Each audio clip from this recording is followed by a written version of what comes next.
So now friends, we understood the basics of Maven. Now we will try to understand some basic Maven commands which are a must have in order to use Maven. So these commands are a must have. Without these you will not be able to use Maven. And if you understand these basic commands, advanced commands you can pick up slowly and steadily as you work. But these basic commands are a must have in order to use Maven, in order to build applications using Maven. Okay. First command is whenever you want to activate Maven or you want to call Maven, you have to do mvn. Okay, you have to do mvn and then you can call Maven. Okay, so the first command is mvn clean. Okay, if you see, I am typing these commands here on the terminal. Okay, so these commands are also available using this right click option, but for better understanding I am doing it on the terminal. So when you do mvn clean, this cleans the previously built classes of your Java project. And where do the previously built classes live? The previously built classes live in the target folder. Okay, so if you see here, if you go inside target, we can see this learning Java snapshot, and then we can see this pom, and we can see this jar. At least we can see the jar file right now. Okay, so if we do this mvn clean and if we hit enter, you will see it is printing some logs, and what it is saying, deleting the target folder. It has deleted the target folder. Everything is gone now. Okay, it is used to do a cleanup so that we can have a fresh build. Okay, now the second method is compile. It is used to compile your source code. Earlier when you were not using Maven, then also we were compiling our source code. But now if we import a dependency using Maven and then we use some of the classes present inside that dependency or inside that library in our Java application, then we need to use Maven to build our project. We cannot do simply this IntelliJ or build. We can do, but the most appropriate way is to do this mvn compile. It will build your Java code along with the library code that you have imported using Maven. So it will build a combination of the both. Okay, so if you see, if I hit mvn compile, it has started the build. So it is saying building, it is printing some logs, and it eventually says build success. Right now it has said no source to compile, because it follows up some folder structure for building Java. So the folder structure that it follows, we need to have a main folder. We need to have this src main src folder. Src folder is already present. Inside that we need to have this main folder, and inside that Java folder, again in the main folder we need to have resources folder.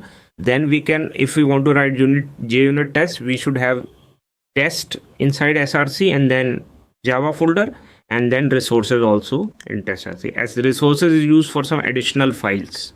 Okay, and Java is used for your main Java file. So let's create this src main Java folder and let's move this package inside this. Okay, it is moving all these files. Now everything has moved. Maybe it is not moving appropriately. Src, let's create manually. So we'll create package. We'll create batch file package. Let's do package. We are doing main. Let's do that. It's not able to build appropriately. Let's do a smart thing. Let's go to the file system, or if you are using Windows, to the file explorer, Windows Explorer, using Mac, and create the folders here. Src, inside src we need main, inside main we need Java, then we need com, and inside com we need this Hello World Tech Consulting. This is the name of my another website which I've used. It is always website name in reverse. Okay, now let's refresh here. Now everything seems appropriate. In src we have Java directly. Let's do again Maven compile. Let's see what happens. So now this time, once we have moved our files inside the src main folder, now it is saying compiling 56 source files. Okay, and all the source file it has pasted after compilation, it has put in this target classes. If we see target, inside this we have classes. So these are all the .class files of all the .java files which are generated after building. So you build your .java file, and when you compile it, you get your .class file. Okay. So this is Maven compile command. So this is the Maven compile command. Whenever you do compile, it will compile your Java code with your dependencies, and it will create a common code for it. It will create a common build for it. So it will create a build which is able to use your dependencies, and then it will build your classes, and it will put those classes in the target classes folder. Okay. So this is the Maven compile command. Then we have mvn test command. Okay. So if we do mvn test, whatever JUnit or integration tests are mentioned present in our application, it will run them. So if I hit this command, it is saying no test found. Okay. Because obviously we have not even learned what is JUnit. When we learn JUnit, we will create JUnit in this folder only, and you will see that we are able to run the JUnit test with your build. So if any of the JUnit tests will fail, this command will fail, it will give you an error. Okay. It will not allow you to pass the build. Okay. So it is used for very tight safety, that no test should fail, and whenever you build your code, your test should automatically run. It is used for this purpose. Okay. And the next command is mvn package. So this command is used to package your application. Suppose you want to distribute this application, you want to run it on production, or you want to give it to your friend to use to test this application. How will you give? Will you give all the source code of this application to your friend or to your client? No, you should only give the runnable or the executable to your friend. So when you do mvn package, it will either create a war file. War file is used for web applications, and jar file, or it will create a jar file, and jar file is used for libraries. Okay. For example, if you see here, all these classes are down, all these libraries which are inherited in your application, generally most of them are inherited as jar file. Okay. So the default packaging type is jar. If you don't specify any packaging here, you can specify a packaging if you using this packaging command. But if you don't specify any packaging, it will build your application as a jar file. So if I run this command mvn package, first it will build the code, and then it will package. So you see what it is saying here. It is saying building jar, because the default type is jar. If you specify war, then it will build war. If you specify war war file, then it will build a war file. Otherwise, by default, it will build a jar file. And you can see that it has built the jar file. It has placed it inside the target folder. We can see this now. Learning Java. So it is like the artifact ID and the version number. So we have given 1.0 snapshot. It has appended that version after the artifact ID and .jar file. So this is your reusable library or your application that you can send to someone. You can send it to your client to test this. You can send it to your friend, and they can import it as a Maven project in their Java project, or they can run it. They can use it. It is used for sharing. Now is the next command, which is Maven install. So what this does, there is a centralized Maven repository from where it downloads every jar.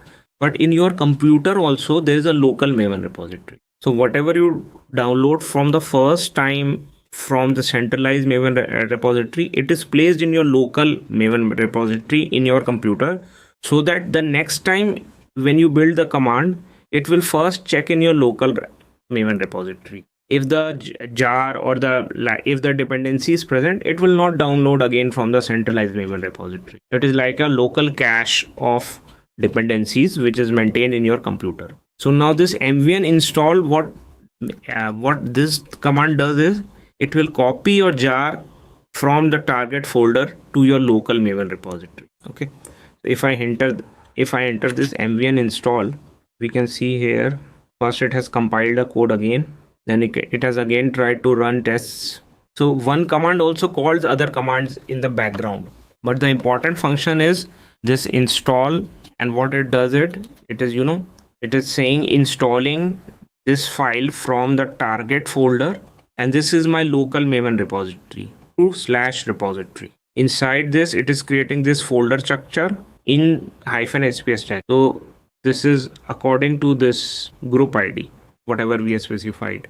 So in /sps tag, and inside that it is saying learning Java, and then the version number. So it will create a folder for artifact ID, it will create a folder for version number, and inside that it will place this jar learning Java, which is 1.0 snapshot jar. Okay, so it has placed this jar from your local target folder to your local Maven repository, which is on your computer, and this local Maven repository is maintained so that every time we build, we don't have to download the dependency again and again. It is present in the at a common place from where it can be used. In fact, if you use this dependency in any other Java application also with the same version, again it will not download from Maven Central. Why? Because it will first check in your local repository, and since it is present, it will use that. Okay, library is designed to be reusable. Okay, so the next command is mvn deploy. Now this command is failing. Basically, this command is used to deploy your jar to a remote repository. Like there is Maven Central. If you have a company, you can have a personal Maven repository as well, because you don't want to share it with the outside world, but all the employees of your company should be able to use that repository. So if you configure that repository in your pom.xml, if you configure that URL of your repository in your pom.xml, in that case, after building, it will copy this jar or whatever, copy this artifact to your centralized repository, wherever, not the Maven centralized repository, to your companies. If you specify Maven centralized repository, then it will copy to Maven centralized repository. If you specify, so we already talked about mvn deploy. Mvn deploy is used to deploy your artifacts to a remote server. If you configure the Maven repository server, it will deploy on Maven server. If you configure your own company's private repository server, it will deploy there. So the next command, now all these commands were like those commands that we will use on a daily basis, but I'll share two special commands which are less used but are very useful. So the first is mvn dependency tree. What you need to do is you need to type mvn dependency. When you execute this command will create a dependency tree for you. You see, what we see here is a tree like structure. So we had this dependency in our project with this version. So this also downloaded this also downloaded this, also this Spring, also Spring context, also Spring AOP, also Spring beans, also Spring expressions. Okay, and this starter also downloaded Spring Boot auto configure. So which downloaded what, and which because of which we need more dependencies, a complete tree like structure is formed and printed to you. So why is this useful? This is very useful when you have conflicts in dependency. Suppose you have downloaded dependency A.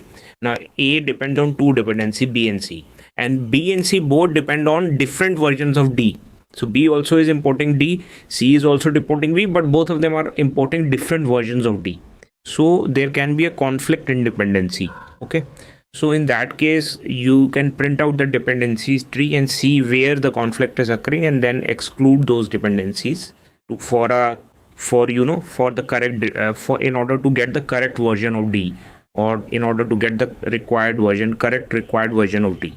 Okay, so this was dependency tree, and the last command is effective-pom.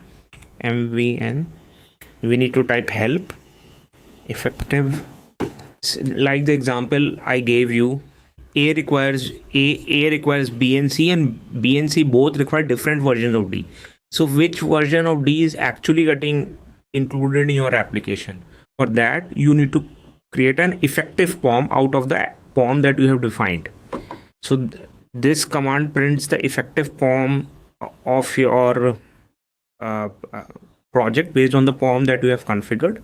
So it can be helpful in seeing what additional things Maven is adding from itself, which you have not defined, and what all is getting from the Spring Boot starter dependency, what additional things are coming. So this is the actual POM that gets included in your project. So these two commands are utility commands, but they are very helpful.